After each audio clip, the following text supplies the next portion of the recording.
Easy guys, Careless here, and today we've got some newsy type stuff for you. So we finally got an update to a previous video that I discussed when talking about the New Year anniversary, and we finally got the news about the Legendary Challenge campaign.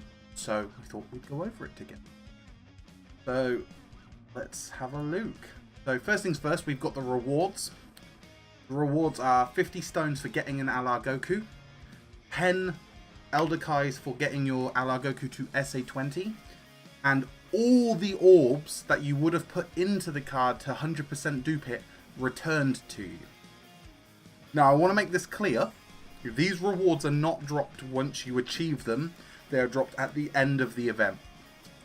I just think it's very important to make this clear because I will get a lot of questions. Oh, I did the event, but I didn't get my rewards. What's going on?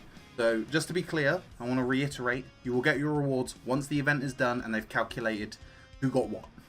That's how they're going to do it. And then the first thing we've got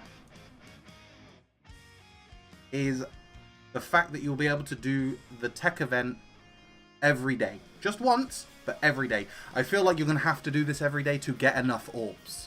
So once you're doing this, make sure that you're not over farming any particular orb. What I would do if this was me is I wouldn't put any orbs into the character until I've looked up exactly what orbs I need and to see how many I have, which is a good segue into this tiny bit of information right here.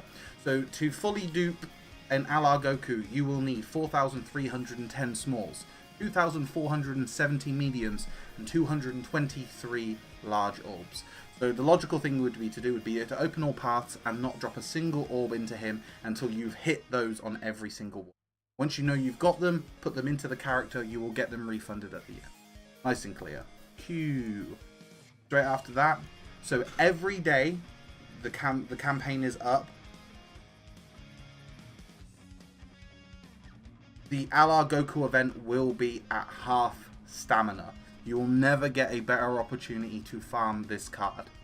So every day. So once you've got your Super Strike cards done and they dusted, this is the guy you want to be smashing through on a daily basis. So this is one of the things that's part of the event that I don't particularly know if it's going to be good, is the fact that they've increased the rank XP from Super Strike events. It sounds good on paper, and I really hope it is. But for people who are in a high level, it's probably not really going to matter. I think this is more aimed at newer players who have a low rank. This is going to keep them in the fight so that they can level up and replenish their stamina in the process. I mean, I'll take extra XP, but I don't think it's really going to matter all that much for me. Super Strike events are at half stamina. Again, fantastic. We need it. It's not really going to be very good if that's the case. But definitely, we're going to be on that. And characters get more XP from the Super Strike event. So again, I don't particularly see how this is great, but what I would suggest is if you've got a good team that can take out the event, maybe switch out one or two of them for cards that you want to level up. Cheap way to level up your cards just as you're farming a particular event, so I would probably do that. So this is again another one that's fantastic. Twice the medals and increased drop rate for characters. That means that you will only need to do the event, say, 7 times, and that will be enough to Dokkan Awaken the same card twice.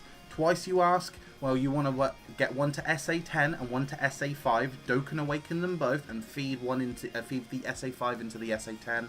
That's how you'll get the SA15 Super Strike card. In case you weren't aware, but that's how you can do it. Super Strike cards can be fed into other cards at a higher SA, and they will gain the effect of it. It's the only cards in the game I know that have that feature, which is nice. I think they should do that into other cards. It would be a good way to maximize box space if you've got a lot of the same card. I mean, I hear some people rocking like ridiculous dupes on banner cards, and they're just taking up sweet box space, which is honestly just dumb. Okay, so as you know, Super Strike event, or the cards, are only available on specific days. They've decided to add additional strike events because the LR Goku event is going to be available every day. Usually it's only available on a Saturday? No, is it Sunday? Saturday? Sunday? I can't remember. One's Frieza, one's Goku. Besides the point. They're going to have it so that you can also farm the Super Strike events on Friday and Saturday for Extreme, and Saturday and Sunday or super types. So extra opportunity to grind out what you need. Definitely don't miss up the opportunity to do so.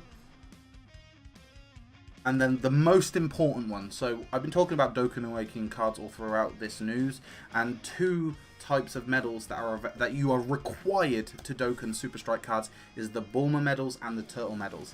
And shocker, they're the only place you can get them is World Tournament. If you watch any of my previous free-to-play videos, you'll have heard me repeat this line so many times. I need more of these medals. Yeah, if you're a long-time player, you're probably sitting on stacks. If you're a relatively newish player, you probably don't have any or anywhere near enough. So I recommend checking out the special missions when they drop.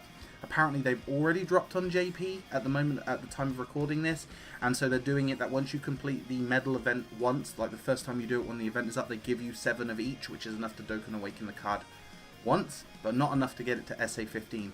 What I'm really hoping is that there are other ways to get the medals, maybe like do it like 5 times, 10 times, so on and so forth, because we're going to need them. I mean, I think realistically you need about 100 of each medal to Dokkan Awaken a full team twice to get them to SA15.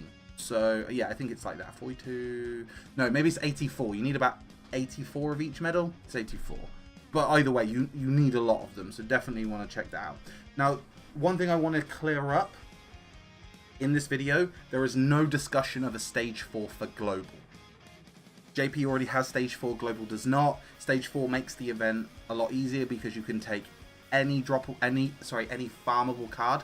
There's no discussion of that in the LR campaign whatsoever, and I feel like if it was a thing, it would be discussed here. Now I want to show you the team I'm taking. This is the team that's highly recommended for this event if they don't have a Stage 4. So the team I'll be taking will be the King Vegeta, the physical Mecha Frieza, the physical King Cold, the Strength Mercenary Tao, the Int Lord Chilled, and the Int Android 16. Now, there are some days you're going to be much busier than others, specifically the Int and the physical, but it is worth. This is the best team to take, unless they just drop Stage 4 without telling us. Of course, if you've enjoyed the video and you like it, don't forget to give it a like and a subscribe, and maybe comment, let me know how you're going about it. Do you have a different team? I'd be curious to know if you do. Until next time, boys and girls, peace.